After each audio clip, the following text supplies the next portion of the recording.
अनुष्ठान का सत्र में दिन का लाभार्थी परिवार है नीलम जैन, रजनीश जैन सीए। इस परिवार की तरफ से आज अनुष्ठान का लाभ दिया जा रहा है। बीना जैन दविंदर बीना बीना जैन दविंदर बीना जैन, दविंदर जैन, नीलम जैन, रजनीश जैन, इस परिवार की तरफ से आज का सौजन्य प्राप्त किया गया है। इस परिवार के लिए बहुत बहुत मंगल आशीर्वाद है जो इन्होंने भगवान महावीर के सानिध्य में अपनी उपस्थिति दर्ज की, भगवान महावीर के प्रति अपनी श्रद्धाएं समर्पित की। इनकी धर्म भावनाएं इसी तरह आगे से आगे बढ़ती रहे। आज हम सतरी गाथा का सुमरन करेंगे 108 बार। उसके बाद इसका क्या अर्थ है ये आपको बताया जाएगा। अनुत्तरकं परमं महेशी अशेषकं चरितमहिता सिद्धिगते साईमानंद पते नानेन श्रीरेण यदंसनेन। अनुत्तरकं परमं महेशी अशेषकं चरितमहिता सिद्धिगते साईमानंद पते नानेन श्रीरेण यदंसनेन। अनुत्तरकं परमं महेशी अशेषकं चरितमहिता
Asese kamang sa bisowa ita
बड़ी श्रद्धा और भक्ति के साथ में सुमरन किया, उसका जाप किया। इस गाथा का क्या अर्थ है? अणुतरकम परमं महेशी, वह उत्कृष्ट परम महर ऋषि, अशेष कमम से विशुद्ध सिद्धि गते साई मनंत करते नाने सीधे यह दर्शन है। उन्होंने समस्त कर्मों का क्षय किया। किसके द्वारा? उस उत्कृष्ट महर्षि ने समस्त कर्मों का क्षय किया। किसके द्वारा? ज्ञान, दर्शन और चारित्र के द्वारा। बंधुओं, जहां ज्ञान है वहां सत्य है, जहां अज्ञानता है वहां मिथ्या असत्य है। ज्ञान सही है तो आपको सत्य का मार्ग मिल जाएगा, यानी सही दिशा निर्देश मिल जाएगा। सही ज्ञान के द्वारा ही ये जाना जाता है क्या सही है और क्या गलत है। जब हमें सत्य का ज्ञान ही नहीं होगा तब हम पुण्य और पाप कैसे करेंगे? कर हम पुण्य रहे हैं, बांध हम पाप रहे हैं, तो बताओ कल्याण कैसे होगा? जहां हम मोक्ष मार्ग की ओर रहे हैं, अपना हम संसार मार्ग रहे हैं, तो कल्याण कैसे होगा? धर्म करना चाहते हैं, धार्मिक कार्य कर रहे हैं, लेकिन हम कर जो हमसे हो रहा है वो अधर्म हो रहा है, फिर कल्याण कैसे होगा? यानी जब तक सही दिशा का ज्ञान नहीं होगा, सही मार्ग का ज्ञान नहीं होगा, सही धर्म का ज्ञान नहीं होगा, क्या करना है, क्या छोड़ना है, क्या अपनाना है, किस दिशा में जाना है, जब तक सही ज्ञान नहीं होगा तो बंधुओं कर्मों की निर्जरा भी संभव नहीं। जब सही ज्ञान नहीं होगा तो सही दर्शन कैसे होगा? आत्मा का दर्शन कैसे होगा? जब सही दर्शन नहीं होगा तो सम्यक रूप से चारित्र की आराधना भी चारित्र यानी बंधु संयम नहीं। हम चारित्र का अर्थ ले लेते हैं संयम। चारित्र का अर्थ होता है आचरण। कहते हैं उसका चारित्र कैसा है, उसका आचरण कैसा है, उसका व्यवहार कैसा है। जब तक सही ज्ञान नहीं होगा तो व्यक्ति सही चारित्र यानी आचरण भी नहीं कर पाता। इसलिए सम्यक ज्ञान, सम्यक दर्शन और सम्यक चारित्र का होना जरूरी है। प्रभु महावीर स्वामी ने समस्त कर्मों को क्षय किया। किसके द्वारा क्षय किया? सम्यक ज्ञान, सम्यक दर्शन और सम्यक चारित्र। पहले इस संसार को देखा, फिर क्या करना चाहिए, क्या नहीं करना चाहिए, क्या छोड़ना है, क्या अपनाना है, क्या जानना है, इन सब बातों को ध्यान में रखकर उन्होंने सम्यक चारित्र की आराधना की, आचरण में लेकर आए। और जब वो ज्ञान आचरण में उतर गया तो बंधुओं धीरे धीरे कर्म क्षय होते चले गए। और कर्म क्षय होने के बाद क्या हुआ? सिद्धि गते साई मनंत करते लोक के अग्रभाग में, जिससे ऊपर कुछ नहीं, इस लोक के बिल्कुल ही अग्रभाग में स्थित होकर सर्वोत्तम आदि अनंत सिद्धि को प्राप्त। पहले उन्होंने ज्ञान, दर्शन, चारित्र से कर्मों की निर्जरा की। कर्मों की निर्जरा करने के बाद सर्वोच्च लोकाग्र में सबसे ऊपर जो सिद्धशिला है वहां पर स्थित होकर आदि अनंत सिद्धि को प्राप्त हो गए। आदि अनंत बंधुओं, जहां जाने के बाद फिर ना जन्म है, ना मरण है, ना दुख है, ना शोक है, ना रोग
होता है, उसका नाम लेते ही हमारे दिमाग में चित्र आया और हमारे मन में चिंतन भी बैठा।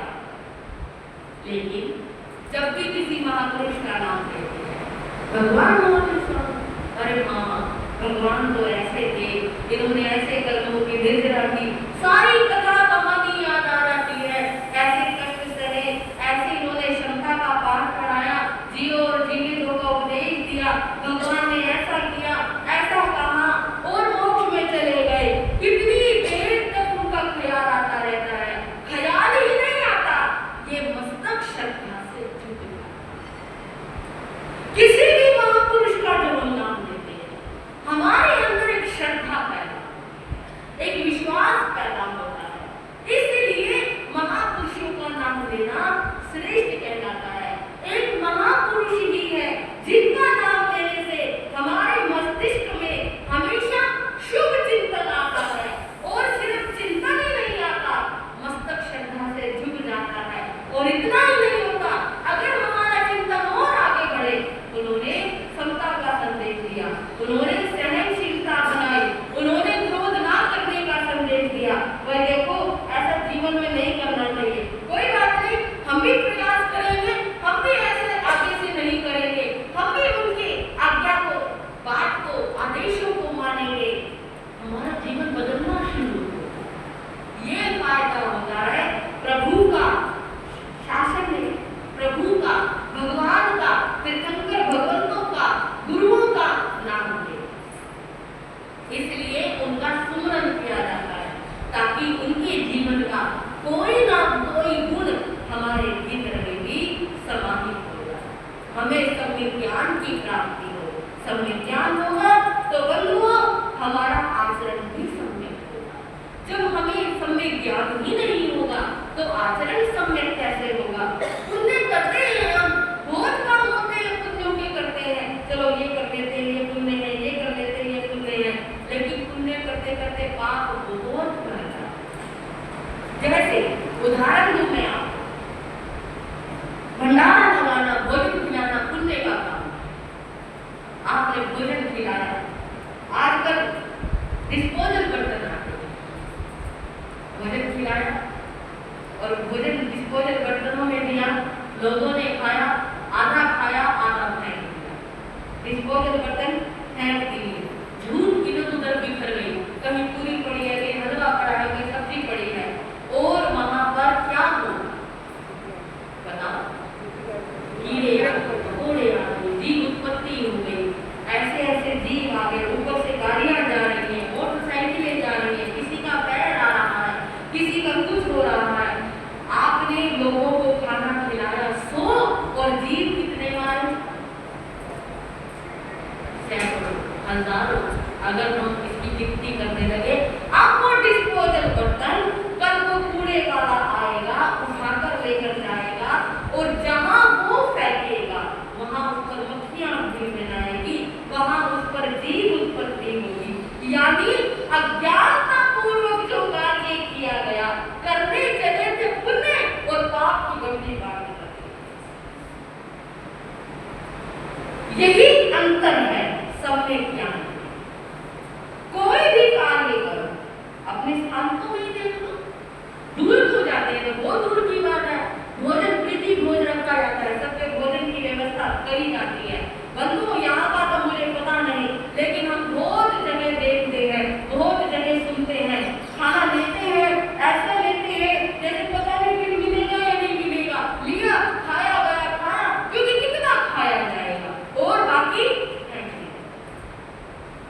स्थानक में 1 घंटा बैठ के आपने पुण्य किया, आपने पाठ किया, आपने कर्मों की निर्जरा की, भोजनशाला में खाना खाने गए, खाना फेंक दिया, उस खाने की विराधना की, अन्न का अपमान किया, सबसे पहले अन्न का अपमान किया, फिर अब उस खाने की विराधना की, जैन समाज का जो पैसा लगा वो अलग विराधना हुई, और दूसरी बात अब उसके जीव उत्पत्ति आएगी वो अलग होगा, और कितने कर्म बांध 1 घंटे उतने आपने पुण्य नहीं किए जितना एक छोटी सी बात में आपने कर्मों का बंधन कर दिया। हम आपको प्रेरणा देते हैं, संघ आपको प्रेरणा देता है, भोजनशाला में लिखा होता है कृपया झूठा ना छोड़े, उतना ही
स्वाध्याय है नहीं, ज्ञान है नहीं, तो इसलिए कहते हैं सम्यक ज्ञान होना बहुत जरूरी है। एक किसान कितनी मेहनत से, आप जाके देखो खेतों में कितनी मेहनत से वो अन्न बोता है, 6-6 महीने में रात को पानी देना, ये करना वो करना, और हम कितनी शान से उस अन्न को बंधुओं, इस तरह से हम अपमान करते हैं, इतना पुण्य नहीं करते जितना पाप करते हैं। फिर जब उस पाप का फल भोगना पड़ता है, फिर महाराज के पास आके मंत्र जाप देते हैं, महाराज कोई मंत्र बता दो, महाराज ये संकट आ गया, महाराज क्या करे, और जो पाप किया है भोगना ही पड़ेगा। पाप क्यों किया जाए? प्रभु ने कहा ज्ञान दर्शन चारित्र से आप अपने कर्मों को हल्का करो, ना कि कर्मों को बांधो।